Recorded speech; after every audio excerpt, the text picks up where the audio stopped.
As we mentioned, Donald Trump today called for more military spending, more troops, more ships, more submarines, more planes. Didn't say how big the increase in military spending would be, but he did throw out a lot of numbers in justifying the increase.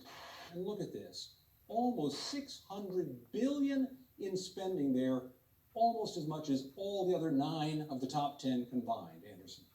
The Pentagon has secured a $630 billion budget for next year, even though it's failed to even account for the money it's received since 1996.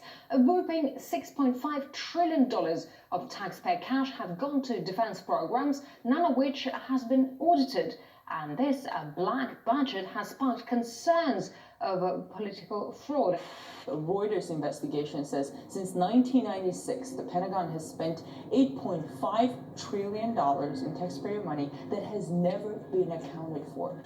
One thing I found very interesting in this report is that the Pentagon apparently uses a standard operating procedure to enter false numbers or so-called plugs to cover lost or missing information in their accounting in order to submit a balanced budget to the Treasury. So they can write in everything. I mean, that's probably the most shocking part of this, is that they get to the end of the day and they say, oh, there's money missing. What do we do? Well, we'll just put a number in there that says it's there and we'll sort it out later. I mean, again, this is the type of operating practice that if you did it in your own business, if you tried to do it with your own taxes for the government, they'd haul you off to jail. What is the Pentagon's black budget being used for? Weapons? Defense? This is the story of one military family's extraordinary claims. Claims that could be found true in a hidden reality. I'm Phil Schneider. I spent 17 years in black budget programs, government geologist, as engineer, structural engineer with aerospace applications, self-taught metallurgist. In working with the black projects, I was involved in something very controversial, almost totally unbelievable to most of you. I was involved in building another base inside of Dulce, New Mexico, which is Los Alamos Laboratory. It's on the southwest part of the Archuleta Mesa. We were in the process of the early stages of building. We drilled 4 large tunnel-like holes. Some of them ran 2.5 miles under the surface.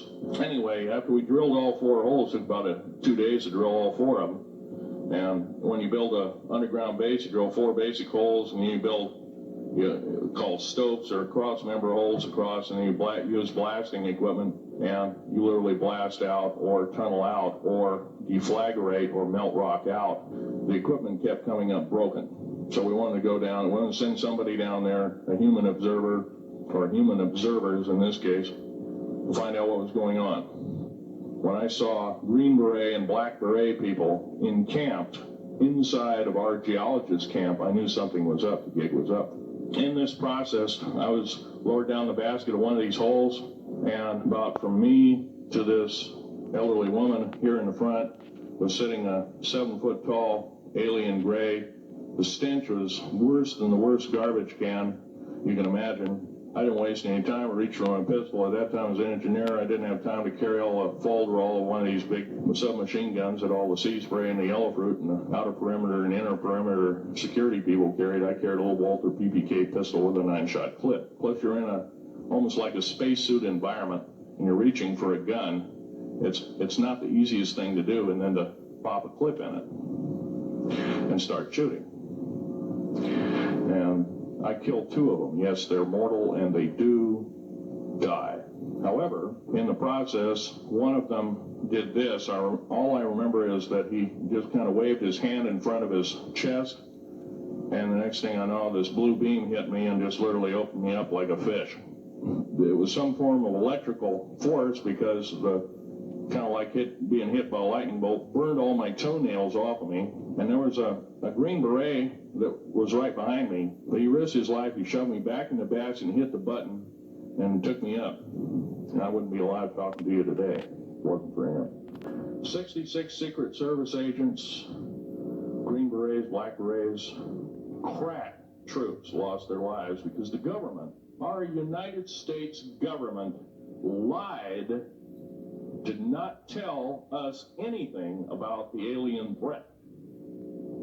There's a war underneath there, and I'm talking dead serious.